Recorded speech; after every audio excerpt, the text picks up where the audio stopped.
Buenas tardes. Para la profesora Eliana Lucía Sepúlveda Montenegro y para quien les habla el profesor Jorge Hernán Herrera Pineda de la Universidad del Quindío, del programa de Lenguas Modernas, es un placer estar en el primer Congreso Internacional en Ciencias de la Educación y Humanidades, apuestas investigativas por un cambio social. Para participar en este evento hemos organizado la siguiente ponencia que hemos titulado Glotopolítica y lenguas culturas extranjeras, una crítica semiótica al marco común europeo de referencia. El contenido de este trabajo va de la siguiente manera: introducción, planteamiento del problema de investigación, qué es la glotopolítica y cómo se articula la investigación en las lenguas culturas extranjeras, qué son los instrumentos lingüísticos según Auroux y Narvaja de Arnoux, qué podemos definir como didáctica crítica en lenguas extranjeras desde la perspectiva de Amandine Denimal, qué es semiótica de la cultura en François Rastier y cómo se articula en la investigación en lenguas, culturas extranjeras y finalmente unas conclusiones teóricas. Introducción. Este trabajo es producto del proyecto de investigación en ejecución, identificado con código 1037 y financiado por la Universidad del Quindío. Aquí problematizamos las incidencias didácticas que se desprenden del marco común europeo de referencia en la educación en lenguas, culturas extranjeras, especialmente en contextos mayoritariamente monolingües. Para el efecto se recurre a la glotopolítica de Narvaja de Arnoux con el propósito de desentrañar en los instrumentos lingüísticos, en tanto que evidencias de colonización, de la economía del conocimiento en las lenguas extranjeras, a partir de los planteamientos críticos de la didáctica de Denimal y de la semiótica de la cultura de Rastier. Planteamiento del problema de investigación. La sociedad está regida por una economía de mercado. Rastier en 2013 y Cassin en 2012 denominan este fenómeno como el triunfo planetario de una ideología empresarial que ha colonizado los espacios del lenguaje, de la educación y claramente de la cultura. Cassin en 2018 considera que en esta lógica de rentabilidad y productividad neoliberal, la sensibilidad frente a los problemas del ser humano y del planeta se han banalizado. De acuerdo con Rastier, en el plano universitario, esta ideología empresarial se expresa en una semiología cultural, que son los significados que se han consolidado al interior de una cultura, concretamente en el contexto universitario, en todas las disciplinas, y que se hace latente en un vocabulario reductor del pensamiento. Se produce así el triunfo de la comunicación sobre el contenido, la victoria de lo cuantificable sobre lo criticable, menoscabando la complejidad hermenéutica del lenguaje. Un ejemplo de ello, según Cassin, es el Globish, desconociendo la trascendencia del humano. Desde esa inquietud semiótica, Rastier y Cassin y otros identifican dos tipos de lenguas entonces: las lenguas al servicio de la comunicación y las lenguas de cultura. Las primeras, de alcance planetario, son un instrumento de comunicación con el propósito de conducir a un aprendizaje acelerado por competencias lingüísticas, mejorando la capacidad de empleabilidad en el mercado del trabajo de los usuarios de las lenguas extranjeras. En ellas hay mercantilización del conocimiento y un comercio de lenguas. Por su parte, las lenguas de la cultura, que se expresan en las ciencias de la cultura, que Rastier define en la literatura, en la antropología cultural, la filosofía, la sociología, las bellas artes y otras, conducen a la reflexión y a la crítica que protege a los países del nacionalismo y la xenofobia. Se sobreponen a las limitaciones que se imponen en las lenguas de comunicación, problematizando el Dasein heideggeriano, la alteridad levinasiana, la mismidad y la ipseidad rickeriana, las ontologías otras de Philippe Descola, entre otras. Las lenguas de la cultura sensibilizan a los aprendientes a lo que Fassin en 2018 define como una economía de la supervivencia que pone en riesgo a los más vulnerables. Los instrumentos lingüísticos expresados en políticas lingüísticas de alcance mundial, como el marco común europeo de referencia, y nacional, como las normas ministeriales del Ministerio de Educación, legitiman el uso de las lenguas al servicio de la comunicación, pero banalizan las lenguas de la cultura. Por su parte, las universidades reciben esas políticas lingüísticas sin ninguna crítica, sin ejercicios de deconstrucción, produciendo entonces una planificación lingüística al servicio exclusivo de la comunicación. Esta planificación lingüística excluye a las lenguas de la cultura, perfeccionándose así la incidencia de los instrumentos lingüísticos de Narvaja de Arnoux en una pedagogía utilitarista que declaran Macquarie y Olsen en 2017, y en una didáctica de las lenguas extranjeras apta para la era del conocimiento, para la era de la economía del conocimiento que trabaja Denis Malle. La glotopolítica de Narvaja de Arnaud permite despejar toda esta aporía pedagógica, didáctica y lingüística que estamos estableciendo en este trabajo. ¿Qué es la glotopolítica y cómo se articula la investigación en las lenguas culturas extranjeras? De acuerdo con Narvaja de Arnaud, la glotopolítica se entiende como el estudio de las intervenciones en el espacio público del lenguaje, a través de ideologías lingüísticas cuya teleología se manifiesta en la reproducción y transformación de las sociedades en todos sus espacios, incluyendo los educativos. Los gestos políticos que se desprenden de la glotopolítica se expresan a través de instrumentos lingüísticos que en su producción y circulación regulan las prácticas lingüísticas de la sociedad, generando comportamientos culturales que son susceptibles de ser revisados, entre otras estrategias, a partir de la semiótica cultural. El estudio de la temporalidad que traza la presencia de los instrumentos lingüísticos en tanto que gestos políticos, en su génesis y en el alcance en la sociedad, es tarea de la glotopolítica. Si la temporalidad del marco común se traza desde el 2002 y su alcance es mundial, entonces en tanto que dispositivo normativo, necesariamente ha generado subjetividades y metodologías en los espacios educativos de las lenguas extranjeras.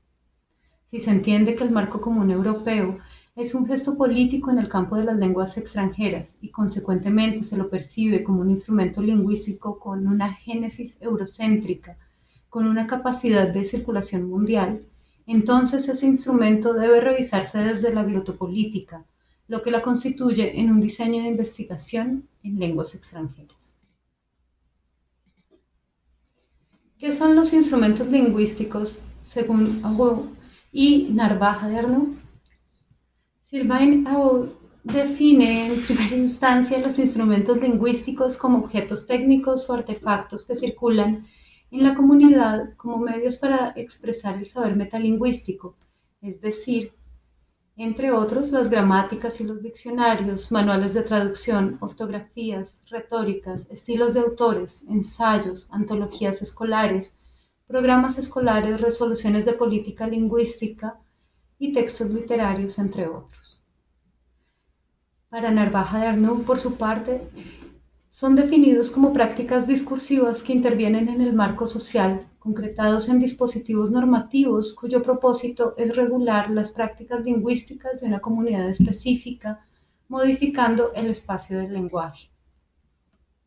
Los instrumentos lingüísticos adquieren una dimensión política que se manifiesta en experiencias pedagógicas o en la puesta en marcha de dispositivos específicos en un sistema educativo, lo que en un momento dado puede concretarse en estrategias de planificación lingüística. Se perciben en las transformaciones en curso de un sector de la sociedad, manifestándose en la reproducción de estructuras dominantes en el ámbito lingüístico. Por consiguiente, el abordaje discursivo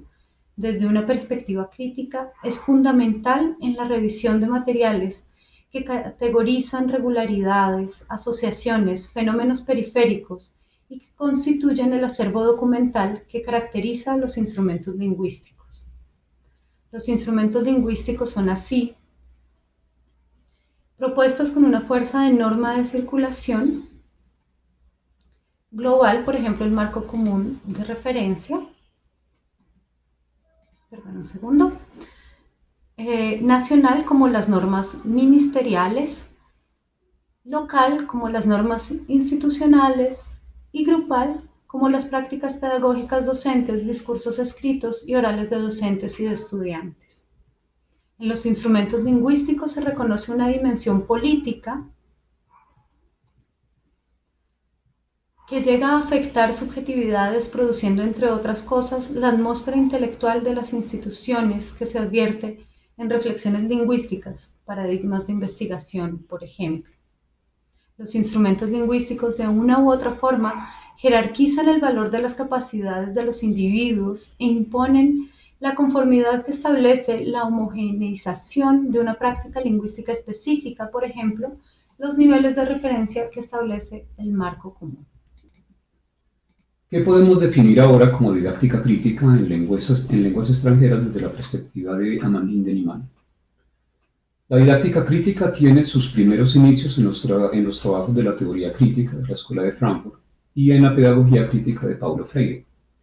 Surge como una alternativa o una praxis liberadora que busca transformaciones del sistema educativo,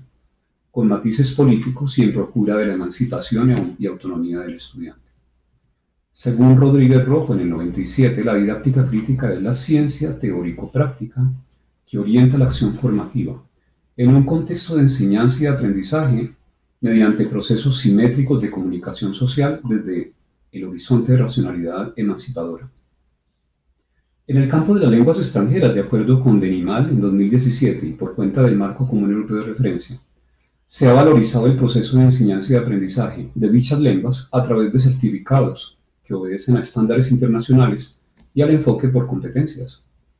Los discursos sobre los cuales aprenden los estudiantes, según lo establecido por el Marco Común Europeo de Referencia, en consonancia con el enfoque por competencias, son estrictamente funcionales. Así que los estudiantes se perciben como usuarios de la lengua extranjera y la tarea como la materialización de la misma. La reflexión didáctica que ha generado el marco común y el aprendizaje de las lenguas por competencias, según Denimal,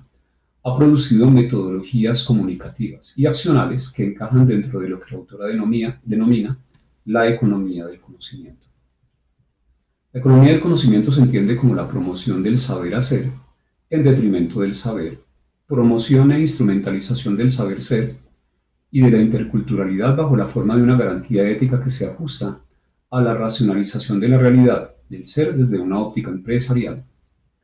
Esta racionalización empresarial ha conducido a la educación en lenguas extranjeras,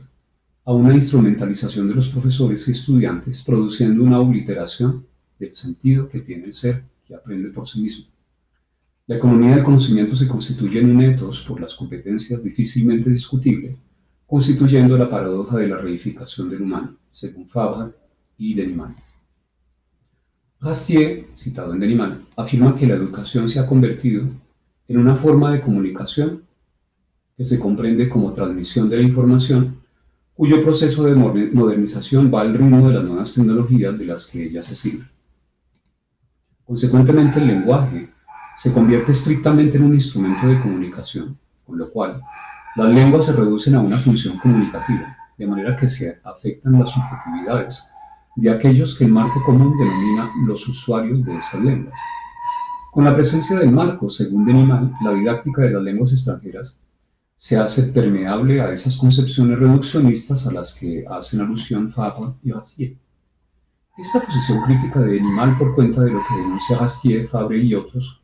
se advierte como una didáctica crítica que busca evidenciar las afectaciones que la educación está sufriendo por cuenta de la fuerza enorme de la economía del conocimiento empresarial. También esa afectación se advierte en el plano de la didáctica de las lenguas extranjeras. En eso consiste la necesidad de vincular la didáctica crítica de Denimal como un ejercicio político de alcances lingüísticos con instrumentos lingüísticos que se encabezan como política lingüística de circulación mundial, como es el marco. Esta denuncia es un ejemplo claro de un procedimiento glotopolítico que merece revisarse en la enseñanza y el aprendizaje de las lenguas extranjeras en todos los contextos, muy específicamente en el programa de lenguas modernas de la Universidad del Quindío. ¿Qué es semiótica de la cultura de Rastier y cómo se articula en la investigación en lenguas culturas extranjeras? El impacto que la economía del conocimiento está generando en la educación en general y en las lenguas extranjeras merece un capítulo específico en relación con las manifestaciones semióticas de orden cultural en un contexto específico, en la educación en lenguas extranjeras. En la era del utilitarismo lingüístico que está generando el marco común, semióticamente se percibe un metalenguaje que da cuenta de la presencia de la economía del conocimiento al interior de la didáctica de las lenguas extranjeras. Utilitarismo lingüístico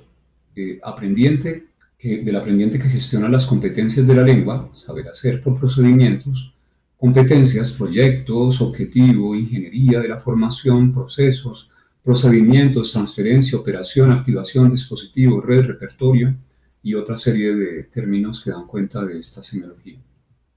Este diagnóstico lingüístico conduce a Bastien a plantearse cómo, a partir de la semiótica cultural, entendida como los sistemas de significación creados por una cultura para la educación en lenguas extranjeras, construye y difunde un intercambio simbólico que condiciona y define todo un esquema educativo en el que la transmisión de esos símbolos que se legitiman en la didáctica de esas lenguas no son simple tradición, como podría pretenderse desde el campo semiótico histórico. Esos símbolos recontextualizan, transforman, reelaboran y producen sentido